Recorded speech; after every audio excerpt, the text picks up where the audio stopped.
kawan-kawan, terima kasih sudah hadir dalam rangkaian May Day Konfederasi Persatuan Buruh Indonesia. Tadi pagi jam 10 sampai jam 12 kita melakukan rapat akbar secara virtual, dihadiri puluhan dan disaksikan ratusan atau bahkan lebih banyak lagi di media sosial. Aksi kita hari ini baik online maupun offline tersebar di 15 wilayah anggota Konfederasi Persatuan Buruh Indonesia. Artinya kita tidak sendirian dan kapanpun saatnya kita siap menggerakkan 15 wilayah untuk turun ke jalan apabila pemerintah tetap buta dan tuli terhadap persoalan kita. Ini adalah May Day di tahun kedua di masa pandemi. Krisis pandemi kita dirasakan oleh seluruh lapisan masyarakat. Pengusaha pun merasakannya, kita tahu. Perusahaan merasakannya, kita tahu. Dan kitalah yang paling merasakan ketika perusahaan itu bangkrut. Yang bangkrut bukan pengusahanya, tapi kaum buruh. Pengusahanya tidak pernah merasakan kemiskinan meskipun perusahaannya bangkrut. Tahu kenapa? Karena pundi-pundi keuntungan selama perusahaan sejak awal berdiri sudah menjadi kekayaan pribadi, sudah menjadi mobil, sudah menjadi rumah, sudah menjadi usaha-usaha lain. Kita bekerja puluhan tahun untuk perusahaan, belasan tahun, jadi apa? Apakah kita sanggup beli rumah lebih dari 1 biji? Apakah kita sanggup menyekolahkan anak hingga universitas? Apakah kita kemudian sanggup keluar dari rantai kemiskinan? Itu perbedaannya. Itu perbedaannya. Tapi pemerintah pura-pura tidak lihat. Itulah kenapa ketika pandemi justru kaum buruhnya dikorbankan. Ketika kapitalisme mengalami krisis, kitalah yang selalu dikorbankan paling pertama. Dan kita menolak. Sejarah May Day adalah sejarah perlawanan kaum buruh yang menolak untuk ditindas, dan itu berdarah-darah. Jutaan buruh seluruh dunia turun ke jalan, dan belasan atau puluhan dihukum mati karena melawan. Kita yang berdiri di sini, seluruh masyarakat Indonesia, seluruh masyarakat belahan dunia, berhutang 8 jam kerja kepada kaum buruh pada masa itu yang mengorbankan nyawanya. Bapak-bapak polisi yang berseragam ini berhutang kepada kaum buruh, berhutang 8 jam kerja. Semuanya tidak akan pernah menikmati 8 jam kerja kalau buruh seluruh dunia tidak menggelar aksi massa, tidak turun ke jalan. Aksi massa adalah bentuk aksi langsung. Pemogokan adalah bentuk aksi langsung yang meluluhlantahkan kesombongan pemilik modal. Kita sudah pernah beberapa kali melakukan pemogokan nasional. Kawan-kawan harus ingat, pada tahun 2013 upah kita bisa naik 45% karena buruh turun ke jalan, karena aksi massa, bukan lewat negosiasi atau perundingan. Negosiasi atau perundingan kita lakukan sebagai salah satu strategi. Tapi kalau kita harus ingat, aksi langsung adalah nafas dari perjuangan kaum buruh. Kemerdekaan tidak akan pernah terjadi kalau jutaan rakyat tidak turun ke jalan. Kita tidak akan merdeka kalau di Surabaya seluruh rakyat tidak melakukan perang terhadap penjajah. Jadi jangan sekali-kali mereka yang kelas menengah ngehek ke kelas menengah ke atas ngehek menganggap aksi massa adalah tindakan yang bodoh. akuntansi, menuntut kecerdasan, turun ke jalan dengan kesadaran penuh bahwa perubahan itu bisa. Pandemi tidak kunjung pergi. Nasib buruh, masa depan buruh kian tidak pasti. Kawan-kawan harus tahu, hanya satu yang pasti, perubahan itu yang pasti. Bukan di tangan siapa-siapa, tapi di tangan kita, kelas pekerja.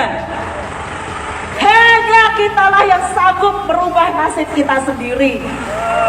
Dan kita tidak boleh dengan mudah tumbang ketika berebut hak, ketika kita mengorganisir kawan-kawan kita.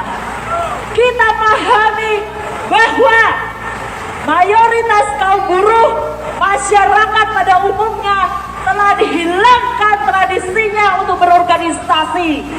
Kita semua dipangkas memori sejarahnya bahwa dulu kita pernah menjadi bagian penting untuk merebut kemerdekaan. Dulu Menteri Perburuan pertama bernama S.K. Trimurti adalah seorang pejuang buruh yang menasionalisasi aset Indonesia yang direbut oleh Belanda dan Jepang. Itu adalah kita kaum buruh, kita rakyat jelata yang dianggap bodoh dan tidak berpendidikan tinggi. Kita adalah masa terdidik, maka bersabarlah, uleklah kita dalam membangun kesadaran kaum buruh, membangun serikat pekerja, menguatkan serikat pekerja. Apabila kaum buruh atau teman-teman kita masih memalingkan muka dari kita sekali, dua kali, tiga kali, empat kali, ratusan kali, jangan menyerah. Karena sudah menjadi tanggung jawab kita untuk membangun kekuatan serikat pekerja. Sudah menjadi tanggung jawab kita.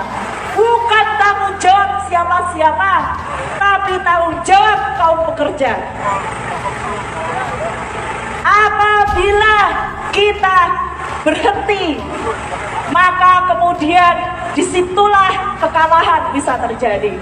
Kemenangan hanya bisa diraih kalau kemudian kita terus melakukan proses perjuangan. Hambatannya tidak sedikit, tapi kita mesti belajar dari semangat Hari Buruh Internasional. Hambatannya jauh lebih besar daripada kita. Hari ini kita bisa melakukan mobilisasi dengan menggunakan handphone. Kita bisa menelpon, mengirim WA. Kita bisa mengirim beragam informasi hanya dengan handphone layar kecil. Kita mempunyai akses internet. Tapi bayangkan 135 tahun yang lalu atau sebelum Indonesia merdeka sampai kemudian bisa melakukan pemogokan dan membangun serikat pekerja dan mengorganisir buruh, tidak ada HP di sana, tidak ada kendaraan bermotor di sana, tapi bisa melakukan pemogokan sampai Indonesia merdeka. Kita harus hormat kepada kaum buruh generasi sebelumnya. Rasa hormat kita harus disampaikan dengan satu, tidak patah semangat, dua, tetap sabar, dan kemudian tetap ulet membangun serikat pekerja, membangun kekuatan serikat pekerja. Kita boleh jatuh, bahkan berkali-kali jatuh, tapi kita adalah ahlinya jatuh. Setiap hari kita jatuh. Kita berpikir bagaimana anak kita bisa makan. Kita berpikir besok mau kerja apa karena kontrak hanya 20 hari. Bagi yang bekerja harian, kita berpikir hari ini berapa barang yang terbeli, berapa dagangan kita yang terbeli supaya kita bisa makan dan anak kita bisa makan.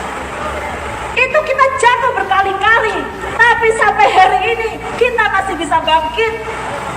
Kita masih bisa bekerja. Kerja itu mulia, kawan-kawan.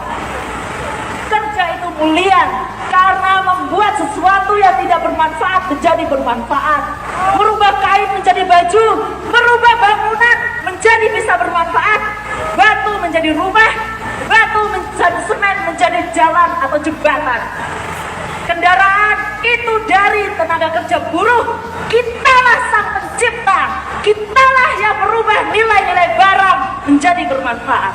Itu mulia. Bung, bendera dicopot. Menjadi tidak mulia ketika dieksploitasi oleh kapitalis. Lalu, apa yang harus kita lakukan, kawan-kawan? Terus mengorganisir diri, jangan menyerah, maju terus, pantang mundur. Suatu saat nanti kita kobarkan lagi pemogokan nasional di mana-mana, lebih dari 15 wilayah. Dimanapun kita berada, ajak kawan-kawan kita untuk berserikat, berikan pendidikan dan pengetahuan tanpa kenal lelah. Karena kebodohan adalah kunci dari penindasan. Dan pendidikan adalah senjata yang kemudian bisa menjadi tajam menusuk lawan dan merobohkan kesombongan kapitalisme. Hidup buruh! Hidup buruh! Hidup perempuan! Hidup rakyat Indonesia! Hidup mahasiswa! Hari ini teman-teman mahasiswa ada yang ditangkap karena melakukan aksi solidaritas, aksi massa di hari buruh. Besok tanggal 2 Mei adalah hari pendidikan. Maka kemudian kita siapkan, rapatkan barisan solidaritas kita kepada kaum pelajar, kepada kaum mahasiswa. Karena kekuatan kita adalah kekuatan solidaritas.